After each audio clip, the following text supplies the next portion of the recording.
নমস্কার, আমি সৌমেন। আজ জুনিয়র ডাক্তারদের আন্দোলনের 26তম দিন। তাদের এই আন্দোলন ও লড়াইকে বিবেক বার্তার পক্ষ থেকে কুর্নিশ জানিয়ে তাদের উদ্দেশ্যে কয়েকটি কথা বলতে চাই। আপনারা সকলেই খুব সফল এবং গুণী ছাত্র, কিন্তু রাজনৈতিক অভিজ্ঞতা কম। হ্যাঁ, আপনারা বলতেই পারেন আমরা চিকিৎসক, রাজনীতির সঙ্গে কি সম্পর্ক আমাদের, কিন্তু বাস্তব অন্য কথা বলে। আপনি চান বা না চান, রাজনীতি আপনার জীবনের সঙ্গে অঙ্গাঙ্গিভাবে জড়িত।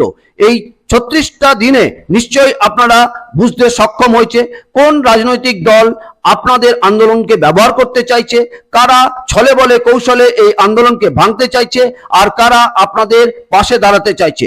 গতকাল মুখ্যমন্ত্রীর কালীঘাটের বাড়ির বাইরে 3 ঘন্টা দাঁড়িয়ে থেকে আপনারা আরো সমৃদ্ধ হয়েছেন বলে আমি মনে করি।